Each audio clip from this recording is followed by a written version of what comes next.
अस्सलाम वालेकुम दोस्तों, मैं अनी Khan from channel astro moksha एक दफ़ा फिर आप सबकी खिदमत में हाजिर हूँ। दोस्तों, आज हम जिस टॉपिक पे बात करेंगे वो है अनरिजॉल्वेबल कॉन्फ्लिक्ट।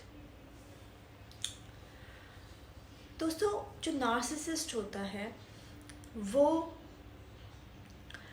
अपने इर्द गिर्द के लोगों के साथ, ख़ास तौर पर उन लोगों के साथ जिनको नार्सिसिस्ट पसंद नहीं करता, जिनको स्केपगोट बनाना चाहता है या जिनसे वास्ता नहीं रखना चाहता क्योंकि वो उनके लिए फ़ायदेमंद नहीं होते या किसी काम के नहीं होते उनके लिए, तो ऐसे लोगों से वो कोई ना कोई कॉन्फ्लिक्ट चाहता है। नार्सिसिस्ट चाहता है कि ऐसे लोगों के साथ जिनसे वो कोई वास्ता नहीं रखना चाहता, जिनको बुरा बनाना चाहता है या स्केपगोट बनाना चाहता है, उन लोगों के साथ नार्सिसिस्ट चाहता है कि कोई ना कोई ऐसा कॉन्फ्लिक्ट हो जाए जो कि अनरिजॉल्वेबल हो, जो मुस्तकिल हो, ऑन गोइंग हो और वो कॉन्फ्लिक्ट चलता रहे, जिस कॉन्फ्लिक्ट के रहते वो उन लोगों से दूर रह सके।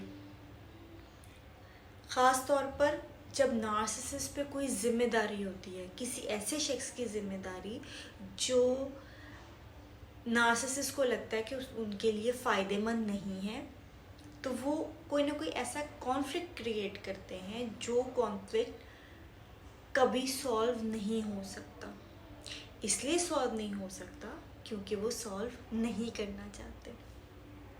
ठीक है, तो वो उस कॉन्फ्लिक्ट को सामने रख के दूसरे को निगलेक्ट करते हैं, अपनी रिस्पॉन्सिबिलिटीज़ पूरी नहीं करते, दूसरे के ऊपर इल्ज़ामात लगाते हैं, उसको वर्बल अब्यूज़ करते हैं, साइकोलॉजिकल अब्यूज़ करते हैं, उसको बुरा भला कहते हैं, उसको अपना इमोशनल डस्टबिन बनाते हैं, उसको अपने मूड स्विंग्स शो करते हैं, उसके साथ हर तरह की बदतमीज़ी बदतहज़ीबी करते हैं, लान तान करेंगे, उसको जो है वो बेलिटल करेंगे, इंसल्ट करेंगे, उसका मजाक उड़ाएंगे और वो उसी कॉन्फ्लिक्ट को वजह बनाएंगे अपने माइंड में दूसरों के लिए भी कि हमारा ये कॉन्फ्लिक्ट चल रहा है।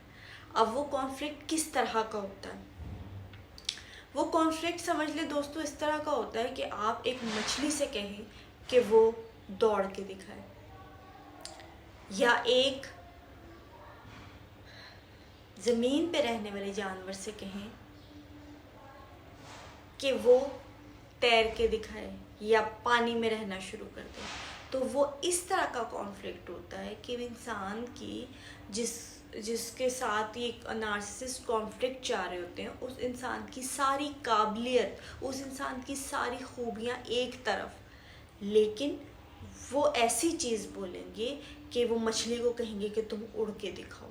तो वो इस तरह का कॉन्फ्लिक्ट होता है जो कि जिसमें दूसरा कुछ कभी नहीं कर सकता, और कुछ ऐसे कॉन्फ्लिक्ट होते हैं जिसमें किया जा सकता है रिजॉल्व, लेकिन नार्सिसिस्ट कभी रिजॉल्व नहीं होने देता।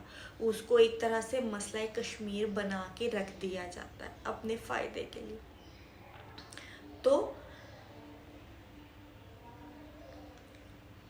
नार्सिसिस्ट जो है वो अपने पार्टनर के साथ भी ही करता है, अपने बच्चों के साथ भी कर सकता है। बच्चों के अंदर भी हर एक बच्चे में डिफरेंट पोटेंशियल होती है।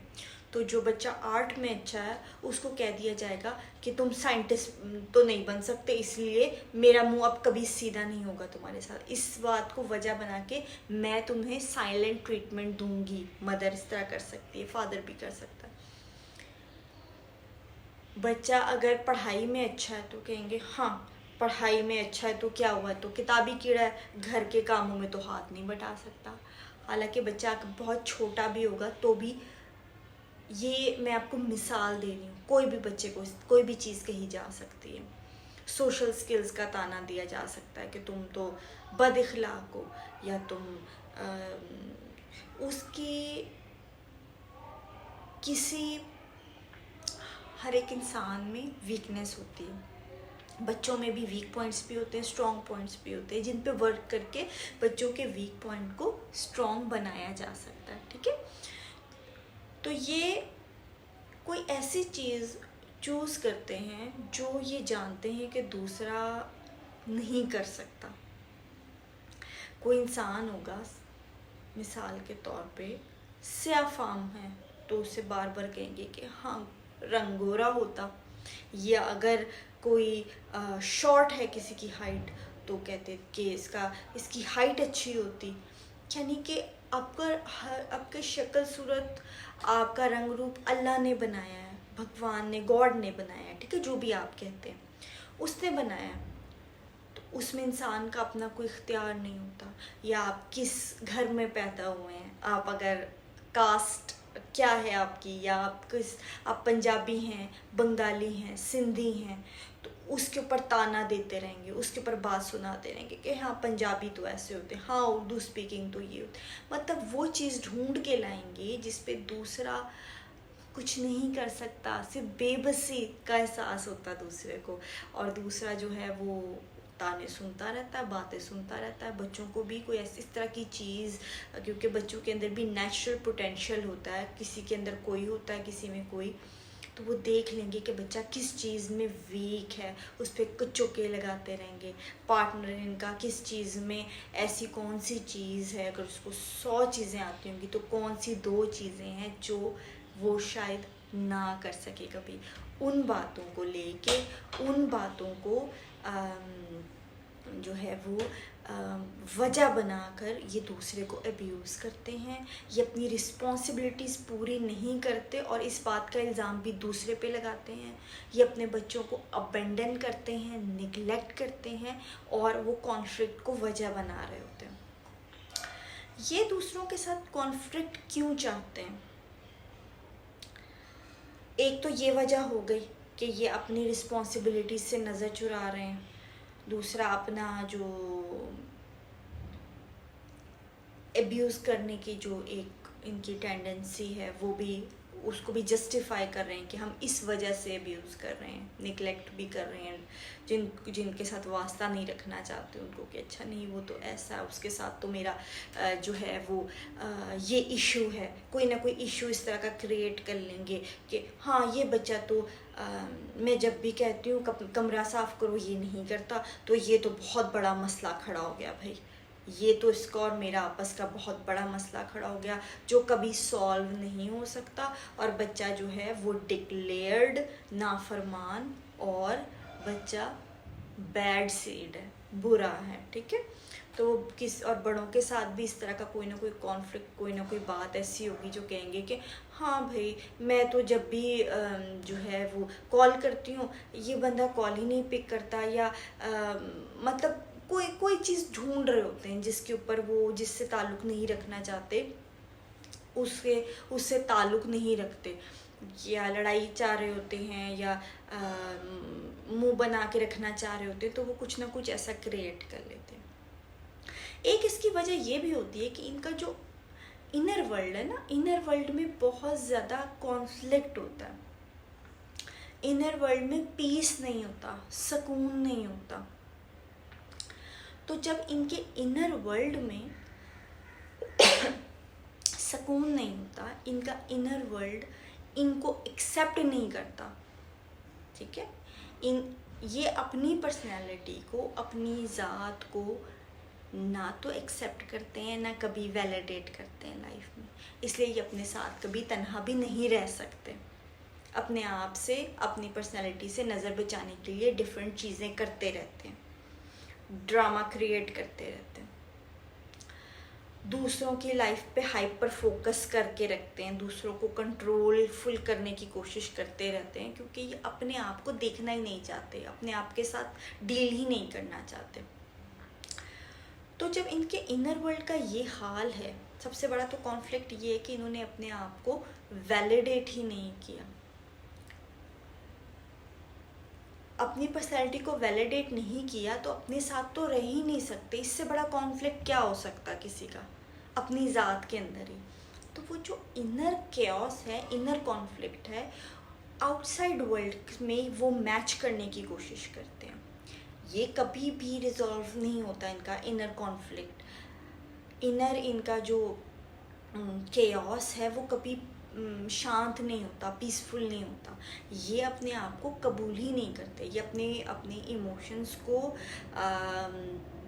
और अपनी ज़ात को जिस जिस जैसे ये हैं उस हकीकत को कभी कबूल ही नहीं करते, क्योंकि उससे हमेशा नज़र बचाते हैं, उसको देखते ही नहीं हैं कभी। उसके ऊपर नकाब पहन लेते हैं, मास्क पहन लेते हैं, उसको हाइड करते हैं, और ये कभी भी वैलिडेट नहीं कर सकते अपनी ज़ात को, अपनी कमियों, अपनी खामियों, अपनी खूबियों समेत जो एक मुकम्मल इंसान है, उस इंसान को ये कभी कबूल नहीं करते। ठीक है, सबसे बड़ा कॉन्फ्लिक्ट ये आ गया। तो जो इनर कॉन्फ्लिक्ट है, ये सारी ज़िंदगी भी कोशिश करें तब भी ये अपने आप को, अनलेस के जाहिर है कि शेडो वर्क हो, इनका प्रॉपर थेरेपी हो, तो हाँ ये पॉसिबल भी है, लेकिन उसके लिए भी रियलाइज़ करना ज़रूरी है कि हमें थेरेपी की ज़रूरत है। नार्सिसिस्ट का ये रियलाइज़ करना ज़रूरी है। तो ये इनर कॉन्फ्लिक्ट तो सॉल्व नहीं होता। ये चाहते हैं इनर केओस को, बाहर के जो इनका आउटर वर्ल्ड है उसमें भी उसी तरह का केओस चाहते हैं। जब आउटर वर्ल्ड में भी केओस होता है ना, तो इनको अपना आप लगता है कि हाँ अंदर बेहतर हो रहा है, हालांकि अंदर बेहतर नहीं हो रहा, बाहर का केओस बढ़ रहा होता है।